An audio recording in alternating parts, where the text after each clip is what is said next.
The Daily Bread Devotions. Today's reflection with Pastor Jeff Elis Cupides. Pastor Jeff, happy Monday. Good morning. Good morning, Ted. Of course, good morning, Chad, sa ating mga taga-subaybay. Maayong buntag sa inyong lahat. Good morning. Yun, maayong buntag. Ito na, handa na ang mga nagpaminaw sa atin karong umaga. Pastor, Yan. oo. Anong Well, magandang balita ang hatid mo sa amin? Lunes na Lunes po ngayon. Magandang simulan natin ang ating linggo sa magandang perspective. Kumbaga, every morning po is actually a gift from God. Hindi lang naman pag Lunes. Pero minsan, pagkagising pa lang, dahil alam mo na, back to reality nga iba, back to work na sinasabi, problema agad na iisip natin. Well, sa bahay, marami na nga problema. Bills, of course, pagdating sa trabaho, mga deadlines, dito sa bahay, family concern, mga hindi natapos sa trabaho, sa opisina, ang dami. Minsan, hindi pa tayo nagsisimula. Alam mo yun, parang pagod na tayo. Kaya napakagandang paalala po ng Psalm 118 verse 24. Sabi po dito, this is the day the Lord has made. We will rejoice and be glad in it. Sabi po, this is the day that the Lord has made. Hindi sinabi ng verse, magiging perfect ang araw na to. Hindi. Hindi ito sinabing walang magiging bad news, walang traffic, walang deadline. Hindi po sinabi yon. Ang sinabi, ang araw na to mula sa Diyos. And because this day comes from God, may kaakibat po yung mercy, may kaakibat yung grace, may kaakibat yung strength, may kaakibat yung peace. Kasi kung nasa ng presensya ng Diyos, there's joy, there's peace. So maaaring hindi mo kontrolado yung lahat na mangyayari ngayon, pero may control ka sa response mo. Pwede mo simulan yung araw mo ng worry, o pwede mo naman simulan ng worship. Pwede ka mag-focus sa kulang, or pwede ka mag-focus at magpasalamat sa mga bagay na meron tayo ngayon. Pwede mo sabihin, another stressful day. O pwede mo sabihin, Lord, salamat. May bagong araw at panibagong pagkakataon ako na ipamuhay ito ayon sa iyong kaluguran. So sabi po sa verse din, we will rejoice and be glad in it.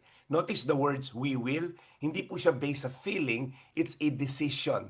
Hindi tayo nagre-rejoice dahil lahat magiging maganda. We rejoice because God is good. God is faithful. Kaya po tandaan natin kung kahapon man nagkamali ka. Baka may mga pagkakataon na sayang kahapon o last week. May mga nasabi ka o nagawa kang pinagsisisihan mo. Today is another day. Today is another gift. By God's grace, you can faithfully live today. So today you can pray again, Lord, I want to use this day for your glory. Today, look for someone to encourage. So ngayong araw na to, ito lang yung tanong ko na gusto kong pagtuunan nyo ng pansin. Anong isang bagay na maaari mong ipagpasalamat sa Diyos ngayong araw na to? Isa lang, wag marami, isa lang. At pangalawa, paano mo magagamit ang araw na to upang magmahal, sumunod sa Diyos, at magbigay kalwalatian sa Kanya? Dahil sabi sa Psalm 118 verse 24, this is the day the Lord has made. We will rejoice and be glad in it.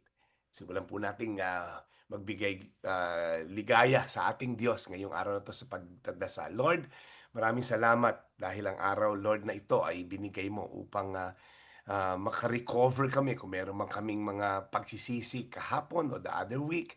Lord, this is a day na ma-experience na namin ulit ang iyong mercy and grace at yung faithfulness mo and goodness. Salamat, Panginoon, sa mga nakikinig ngayon na talagang nagpapagal at nagtatrabaho ng tama, lumalaban ng tama sa kabila ng mga challenges at opportunity na gumawa ng mali, nananatili silang lumalaban ng patas. I-bless niyo po sila ng kaluguran na hindi makukuha sa paggawa ng iligal at immoral. Salamat, Panginoon, sa iyong kabutihan sa pangalan ni Jesus. Amen. Amen. Muli, Panginoon, salamat po sa biyaya ng mensahe sa amin The Daily Bread today. Bless Brad Jeff sa kanya pong misyon araw-araw sa aming pong programa. Thank you, Brad. Salamat muli sa aral na ito. Mga kapatid, patuloy po kayong tumutok sa 105.9 True FM para sa totoong balita, impormasyon, music and entertainment. Mag-subscribe sa aming YouTube channel at podcast at sundan nyo kami sa Facebook, Instagram, X at TikTok sa True Network PH. Bisitahin din po ang aming official website, truefm.ph. At panoorin din kami sa True TV Signal, Channel 19. Kami po ang 105.9 True FM, Laging true sa'yo, kapatid.